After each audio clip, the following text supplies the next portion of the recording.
What's good, people? It's about that time to randomly relate, reverse rants, no hate. I have a thought, right? And this is kind of interesting because you see at one point how we had Lomachenko, you had, Tank Davis, Ryan Garcia, Teofimo Lopez,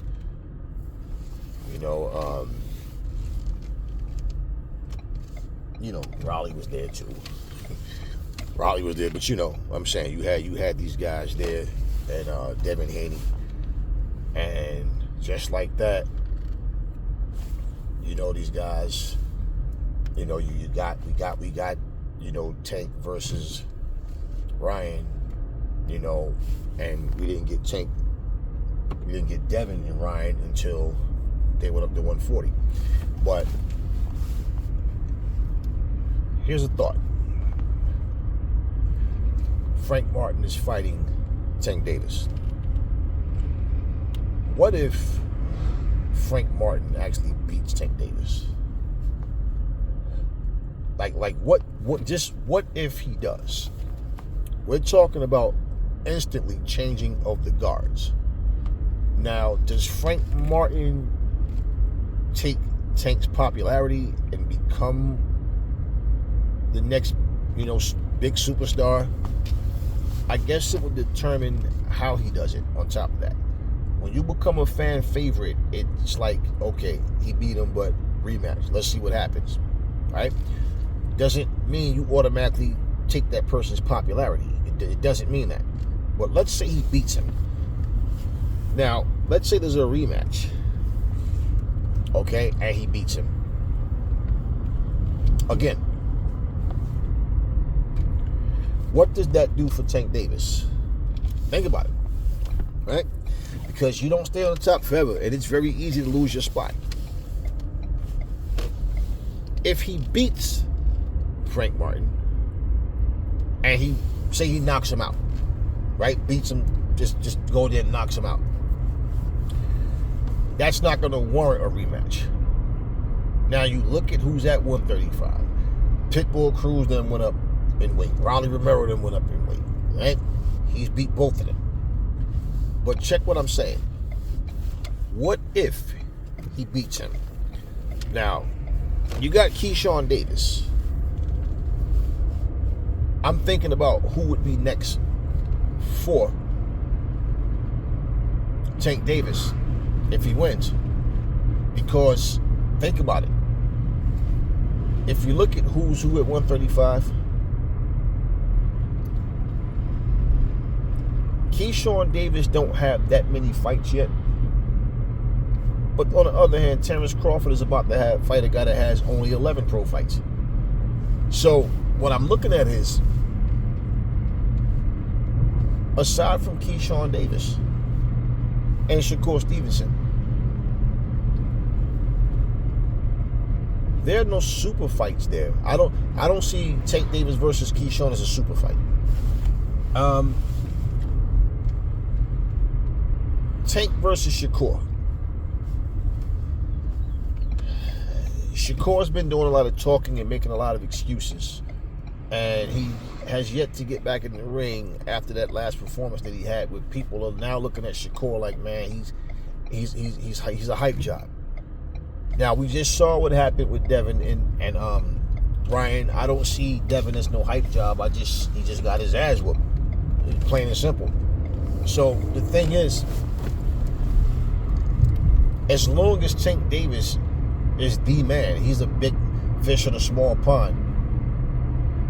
For him, and this is why the PBC is always trying to keep everything in-house, because as long as he's making them big checks, he might go through the rest of his career in cruise control.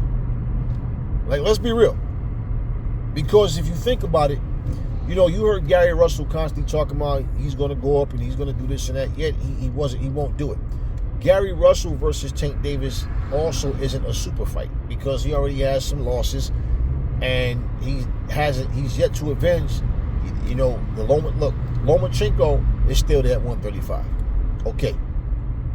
Look at Tank's choices of known fighters. You got Lomachenko, George Kambosos has notoriety, simply because he has notoriety simply because he got in there with Devin, and he's about to fight Lomachenko. Now, what if George Kambosos beats Lomachenko? Is that the next fight for Tank should he beat Frank Martin? And where does Shakur Stevenson fit into this picture? See, when you think about it, Lomachenko, what is he, 36 now? So, 36, 37. If Kambosos wins, right? Looking at who's there, who's left in the division, I think that would probably be the fight they try to make. It's Tank Davis versus Kambosos. Now, if Lomachenko wins, I don't know that they try to make Devin. I don't know they try to make Tank Davis versus Lomachenko. I've never heard Tank answer. I've never heard him say, "Yeah, I want to fight Lomachenko." Every time he's asked about Lomachenko, he just smiled and like it's no big deal. He gives off this vibe like Lomachenko, Frank Martin, Keyshawn Davis, all the same shit to me. That's the vibe he gives off. But I'll say this, okay, and this is something that people need to understand. It's like, for example, right? When a fighter says, "I told y'all Devin Haney's not built like that." Now, he's no longer at 135, and Tank made that comment, right? But here's what I'm saying. People love to say styles make fights, but they automatically write certain fighters off because they lose. One fighter may beat a guy, but have trouble with the same guy that guy just beat because stylistically it's different, right? Upsets happen, and I feel like we use that term too much because every fight is not an upset just because a guy loses. A lot of times, like I said, guys are just way better than they get credit for. But looking at the division, Shakur Stevenson is doing a lot of talking, but he's not jumping in the ring. He's not making any actual noise physically. He's just talking. These guys are letting valuable time go by. Frank Martin, was supposed to fight Shakur. That fight fell apart and didn't happen. So, looking at this, let's say Frank Martin loses to Tank, but he gives a great effort and it's actually a competitive, good fight. But say Tank wins.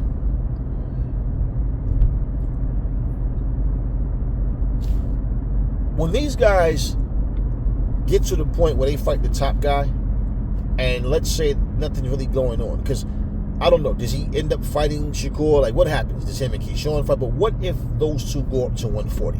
Because it's like anytime someone has gotten a big name at 135 this past couple of years, look at what happens. They all end up going up to 140. Where would that leave Tank Davis? Because Lomachenko's getting up there. He's already, like I said, at least 36, 37 by now. So, looking at that, just think about it. What would be left? Like, who would be left for Tank Davis to fight that people actually care about the fight itself, other than just being Tank fans coming out to see Tank fight? Because if him and Shakur, for him to tell Shakur Stevenson he needs to get, some wins to get interest back into the fight, if there's no Keyshawn Davis, who's up and coming still, so it's not like, even if Shakur was to beat him, it's not like those are seen as super fights, okay? But it's like, okay, he bounced back. No, for me, you got to do that against the guy that gave you trouble in the first place. You understand what I'm saying? To really fully bounce back and people are saying, okay, yeah, it's on now. Shakur versus Davis. Because truthfully, the problem with Shakur in that situation is, this is the second time. I forget the guy named too before that, where Shakur showed that he clams up against power punches. And just like Devin Haney, Shakur don't pack the biggest punch either. So,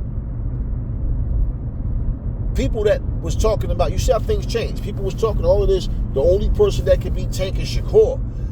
And instantly, because of his performance against the last guy, they were like, nah, hell no, Tank will knock him out. But these fights need to happen. So the point that I'm getting at with Tank is, okay, Shakur didn't look like we normally used to see him. He clammed up, yes. But it's not like the fight doesn't need to happen. Tank faced his criticism. He faced much criticism in his career, and especially after the Gamboa fight. But he bounced back. So what I'm saying is, if you look at who's there, who can Shakur bounce back with to get interest back, where people are really looking at this fight like it's a big deal? You got to fight the guy. You got to rematch the guy that you know had a tough fight with. You got to rematch that guy. That's how you bounce back. At the same time, it's like Roy Jones losing to Antonio Tarver, right? He beat Tarver, then he lost to Tarver. If Roy would have beat Glenn Johnson, it's like, okay, and he'd have looked good, then it's like, okay, now people are looking more forward to it like it's an equal thing. But the fact that he lost to Glenn Johnson the way he did after losing to Tarver, that's 2 back-to-back losses. It was like, damn, Roy was done. But what I'm saying is, okay, even beating Glenn Johnson, still you got to go back and beat Tarver in order to like bounce back. Now, if he would have got a title shot with somebody, let's say somebody else have a title, he gets the title. It's like, okay, you got the belt. That means Tarver could take your belt because he beat you. Well, he beat Tarver, Tarver beat him. All right. It makes it more interesting, right? When there's a title on the line. But bottom line is, redemption comes from me. Okay, you can redeem yourself and say, okay, I lost, but I came back with the win. But the guy that beat you, especially if he like knocked you out or really, really like dominated you, you got to beat that guy. So looking at all of that, my thing is, I'm looking at where Tank is, and I'm telling you guys, I don't know how much longer Tank wants to fight, but Tank is in the same mindset of, I only want big fights. And the thing is with Tank is, it doesn't matter who Tank fight. Being with the PBC and keeping all their fights in-house, Tank's in that position, I'm telling you, where it doesn't matter who he fights. If people keep buying the pay-per-views and coming out to support the event, Tank is going to be comfortable doing exactly what he's doing right now. And that's fighting guys, and to be in the A side and getting a ton of money for it. Because if you look at it, what's the holdup with him and Shakur? Nobody can say, oh, if Shakur would have looked better in that fight that he had, then the fight would have happened. No, we don't know that. We don't know that. And bottom line is, all these guys do is go back and forth and argue. Tank is in the position right now because of, where he stands and how he looked. Like, look what he did with Ryan, right? So now people are looking at it like Tank is the face of boxing. He's the A side, right? So what does Tank go from here?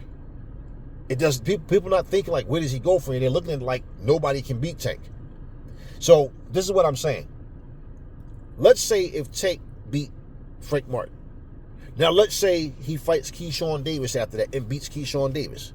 Then say he beats Kambosos or Lomachenko. Let's just say and I feel like it's more likely he'll fight Kambosos. I don't know. For some reason they just Tank and Lomachenko should have been happened. That fight should have been happened. Okay? And that's why what I'm saying, why I give Dev so much credit, because Dev was the only one trying to make these big fights happen. Bottom line. So, everybody say, gotta lose a fight, and all of a sudden it's like the world's come to an end. When I look at that, now, if you look at his career and look at who he fought, you can say, yo, yeah, Tank got some good names on his, yeah. But the point is, when you're considered the face of boxing, the hottest guy in boxing, whatever, it's the type of situation, you see like what Canelo is saying, I've earned the right to do what I want. Terrence Crawford is saying, I've earned the right to do what I want. And I'm saying, I feel like Tank is headed in that same direction. And if he was to beat those guys, Tank is not going up to 140. Tank might retire young like Andre Ward did. The one thing Tank can't afford to do is lose speed his hand speed or his footwork, his foot speed. He can't afford to lose either one of those. He got his power and he's a thinker, but because the problem with Tank is going to be so much shorter than damn it everybody if he was to go up at 140. And even at 135, if he come across guys that's like big for that division and they're tall and they rangy and they can actually box, he lose those weapons. That's what's gonna beat Tank. Like, because Tank is short, man. He's 5'4", 5'5". He's short, and like for him to stick around too long, he'll have problems getting past a good jab and speed. Like you understand what I mean? He'll have those issues. So I don't see Tank leaving 135. Now, all those fights that I just said, how many times a year does Tank fight? Twice sometime, once most of the time. So if Tank is fighting at that pace, what I'm saying is, and there's no guarantee he's going to fight the guys and like who I'm saying, but like if Tank is at 135, and let's just say it's just weak, it's a division that doesn't have any actual other superstars really, he could just drift, man, and retire, whether it's 3-4 years from now, 5 years, whatever. I really don't see Tank fighting. Like, when I look at Tank, I don't see Tank being that guy at 35, 36 still boxing. Honestly, looking at him, man, I don't know how long he wants to stick around, but I don't know. Only time will tell, but I don't see it. I just don't. But my thing is, like, you should want that smoke with Shakur. You should want that smoke with Lomachenko. You should want that with them. And the problem with Lomachenko is, if he sticks around and that fight actually happens and you know, he's not the same fighter and he's done got old, then what's the purpose? Just to say, okay, we got Tank Lomachenko. So, you know, who knows? If Lomachenko loses to Kambosos, he'll probably retire. He'll probably retire. If he beats Kambosos, do we finally get a Tank versus Lomachenko fight? Like, this is what I was thinking about with that situation. And then you turn around and you look at where Shakur stands. Or do we get Shakur versus Lomachenko? But either way, you know, I don't, like, if Loma loses, why stick around? Like, for what? Like, who are you going to fight? Like, unless it's a top guy, what's the purpose? You've already been at the top level, right? So what to stick around for if there's no real names? You understand what I mean? What are you sticking around for at that point? This is the type of stuff I think about, you know, when I look at a division, and I'm looking at these guys particularly because it's like that 135 division was so stacked, and for the fact that it fell apart the way it did, it's like, wow, you know, you guys had the opportunity to do the same thing that Hearns, Hagler, Leonard, and Duran did, but it obviously wasn't important. So nothing stays the same forever. I'm just looking at it from a perspective of, like, you know, looking at the way Tank fights and who, you know, how things have been going versus, you know, when something makes sense to you in boxing, it seems like that's when it's less likely to happen. When something just pops up out of nowhere, when something just randomly happens, it seems like that's when, okay, now we'll get this fight, but do we really care? Do we really need this fight? Do we really want this fight? You know what I'm saying? That's just how things have been happening. And the fact that he turned the Saudis down, now just think about this. We just got Ryan versus Devin. But if Tank Davis would have, you know, been interested, think about this. We could have we could have very well had Devin versus Tank. Now, Devin versus Ryan, it was a necessary fight, so it happened. But this man won't even go to take Saudi money. What did that tell you? What did that tell you? Nope. I'm perfectly fine standing here waiting, being an A side. It doesn't matter who I fight. They're coming to see me. But if that backfires and he loses to a guy that he's expected to beat, when you are on a perch, there's people waiting for you to fall. There's people wanting to knock you off that perch. And looking at the way the division is, Tank's the only superstar at 135. Loma's no superstar, but he's well respected. Kambosos is no superstar, but he's well respected. But he has respect. He has respect on his name. Put it like that, for the Tiafimo win and whatever. Frank Martin is up and coming, and trying to get a name for himself, just like Keyshawn Davis. Shakur Stevenson has respect on his name, but once again, the excuses, the back and forth, doing these interviews with people calling him out and saying that he ducked and he's this, and I mean, like it's too much going on, man. And I don't know if these guys are just hard headed, won't listen, or if they just don't have people in their corner to tell them, man, you need to stay your ass off of social media. I would definitely tell Shakur that shit. Like, man, every time I see you, you over here arguing with people. They over here talking about you ducking this guy, you lied about this and this, and you're just back and forth with this bullshit. Man, you need to have your ass in the gym, focused on when your next fight gonna be, and get locked in, man. You over here, like, what is this goofy shit you doing? The hell with social media. And this is what's going on, like, way too much. So, I'm looking at how all these guys went from 135 up to 140, and looking at who's left and, like, what's going on.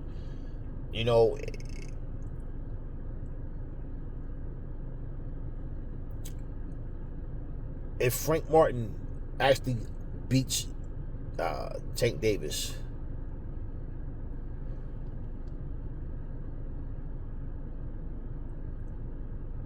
if Frank Martin beat Tank Davis, Keyshawn Davis is gonna be calling out Frank Martin. He's gonna, because they already done had their little words and saying that at some point they're gonna fight like that. They're rivals. He's gonna be calling him out. The two of them could actually become the two new popular guys at 135. But at the same time, it's like when you look at who's there, like I said, the rest of the division, I gotta X Loma off in terms of long like years down the line, because Loma is older than those guys, like, so by far, like, so Loma 6-7 years, I mean, like I say, he's like 36, 37 now. I don't know how much longer he wants to fight, but at the end of the day, I just feel like there was a lot of fights that we could have got that we didn't. A lot of time, like, the politics, the money play a part, and it hurts the product, man. And I don't know that you have people wise enough in these fighters' corners to actually really just like tap into this, to get these fighters to, like, care about their legacies. But it's a different day and time, so that shit is all about money now. But I just thought it was interesting, man, because when you look at that division, man, it's just like it's quiet without Tank. If Tank's not involved, Shakur's not enough to carry the division. Loma's not enough to carry the division. Kambosos isn't enough. Devin's not there no more. Ryan's not there no more. Tiafimo's not there no more. I never rated Raleigh, but Raleigh, him and this shit talking and getting people to get into him for that bullshit, but he's not even there anymore. So, I mean, yeah. And when you look at guys like Keyshawn Davis and Johnson, or whatever his last name, what is his last? It's Keyshawn Davis, right? Yeah. Him and Frank Martin is like, do they stay there at 135, or do they end up going up? You know what I mean? Like, so I don't know. But yeah, man, Tank is in such a comfortable position. It could either work for him or work against him, because he's still going to make the money he makes because he's Tank. But once again, the quality opponents. There's no reason that we shouldn't get Tank Davis versus Loma. If Loma continues to box, if he beats Kambosos and sticks around, and he still has it, and there's no reason that we shouldn't get Tank versus Shakur. It's really not. It's really not. And like I said, it's really sad to have the type of talent there that was there, and just watch it disappear like that. So, tell me what y'all think. Y'all think that Tank Davis is actually ever going to fight Loma? Do you think his career comes to an end without fighting Loma? Is it more likely to not happen, or you think it's gonna happen? And do you think that him and Shakur is actually ever gonna fight? I mean, I don't know. I don't know, man. It's like it's not about wishful thinking. I don't it ain't that serious to me. But I mean, do you think that Tank Davis will go into retirement at some point without ever fighting Loma? And the thing is, it's very possible because he doesn't need Loma. You understand what I mean? But it's like, why not? Why wouldn't you fight him, right? And the camouflage is he's talking shit about Devin too right now because Devin lost to Ryan, but at least Devin got in there and fought. I mean, Tank fought Ryan as well, and we know how that went as well. But bottom line is, it's like this is the era of, oh, I don't need to fight that guy because I'll beat him, and the fanboys jump right on that, and they don't think that certain fights are necessary. They just write fights off. They're not fans of the sport. They're fans of the boxers. They're fickle fans on top of that. And in terms of the 135 division, it's not as stacked as it was at all. It's different now, man. It's different. And like for George Kambosos, he really needs to win against Lomachenko. I mean, because if he loses, that's 3 straight losses. So you can X him out as far as being a top dog in the division. Lomachenko, he needs to win to keep relevant. And he's older than all of them, so he really needs to win. They both need this win. Like, it's vital that both guys get the win. But do we get Lomachenko versus Tank Davis? I mean, he's on cruise control right now, man. He's just, hey, I can finish my career like this. So at the same time, another question. If Shakur doesn't get what he needs at 135, does he go up to 140? Just saying. If Shakur goes up, and like I said, he's no superstar himself. Neither is Frank Martin and neither is Keyshawn Davis. So if Shakur goes up, then what? What does that do for 135? So I'm watching the division just shrink up, man, and shrivel up. Because I really, to me, it's just disgraceful when I see the talent in a particular division and then these fights just don't happen. And for no good reason, that they just don't happen. So, yeah, y'all. I just felt like talking about this because I was really thinking about it. Tell me what y'all think, man. Do we ever get Tank Davis versus Loma? Do we ever get Tank Davis versus Shakur? And if not, does Shakur go up to 140? Talk to me in the comment section. Never fall in love with lies. Remember, the truth brings hate out of people, and I will catch y'all on the next video.